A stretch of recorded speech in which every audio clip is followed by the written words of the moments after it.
तर माणिकराव कोकाटे यांच्या शिक्षेच्या स्थगितीसाठी इकडे हायकोर्टमध्ये याचिका दाखल करण्याची प्रक्रिया सुरू झालेली आहे आणि ही याचिका दाखल झाली तर आजच तात्काळ सुनावणीसाठी प्रयत्न केले जातील।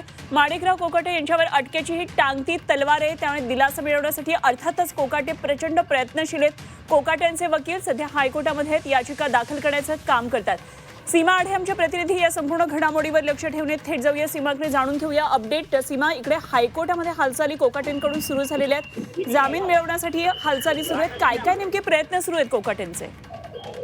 नक्की मंत्री माणिकराव कोकाटे यांच्या विरोधात अरेस्ट वॉरंट जारी झाल्यानंतर आता माणिकराव कोकाटे यांच्या वतीनं हायकोर्टात याचिका दाखल करण्याची प्रक्रिया आता सुरू करण्यात आलेली आहे। माणिकराव कोकाटे यांचे वकील उच्च न्यायालयात दाखल झाले आहेत आणि कोर्टामध्ये याचिका आजच दाखल करून आजच यावरती सुनावणीसाठी प्रयत्न जे आहेत ते केले जातील, जेणेकरून या वॉरंटला लवकरात लवकर स्थगिती मिळेल आणि माणिकराव कोकाटे यांच्यावरती जी टांगती तलवार आहे अटकेची तीच तोडली जाईल।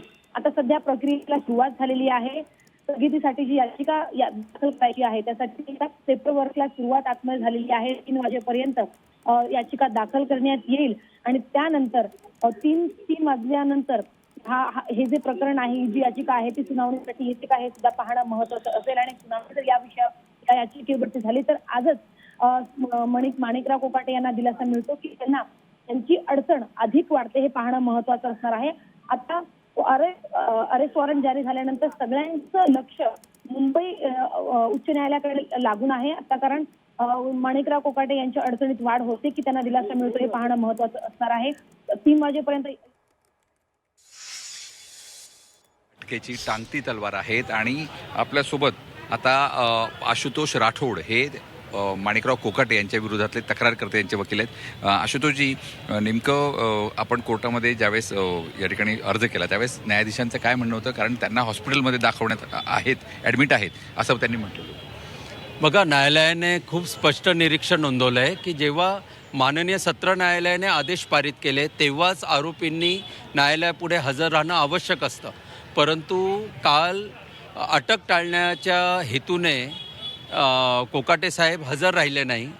ठीक आहे, ते कामातही व्यस्त असतात, जनसेवेमध्ये व्यस्त असतात, परंतु आज न्यायालयाने स्पष्टपणे निरीक्षण नोंदवलेलं आहे की कायद्यापुढे सर्व समान आहेत आणि कलम 418 CRPC अंतर्गत अंमलबजावणी होणं आवश्यक आहे। त्यासाठी अटकेचे त्वरित अटकेचे आदेश पारित झालेले आहेत। पण त्यामध्ये त्यांनी कठोर शब्दांमध्ये याबाबत काही वक्तव्य पण केली।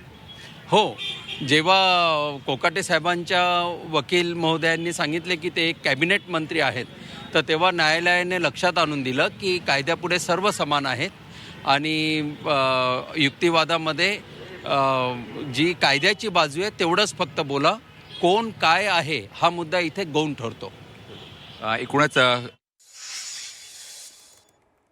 नेमके आरोप कोणते आहेत? तर 1995 मध्ये मुख्यमंत्री कोट्यातून कमी दरात मिळणाऱ्या सदनिकांच्या कागदपत्रात फेरफार आणि फसवणूक केल्याचा माणिकराव कोकाटेंवर आरोप आहे।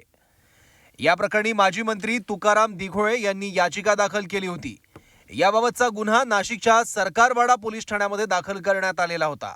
हे प्रकरण 1997 पासून सुरू होतं। यामध्ये एकूण 4 आरोपींना दाखवण्यात आलं, त्यामध्ये माणिकराव कोकाटे आणि त्यांच्या बंधूंसह इतर दोघांचा समावेश होता। 20 फेब्रुवारी 2025ला नाशिक जिल्हा सत्र न्यायालयानं या प्रकरणात कोकाटेंना शिक्षा सुनावत काही तासात जामीनही दिला होता। या प्रकरणात जिल्हा सत्र न्यायालयानं शिक्षा कायम ठेवली आहे। कोकाटेंना 2 वर्षांची शिक्षा आणि 10,000चा दंड ठोठावलाय।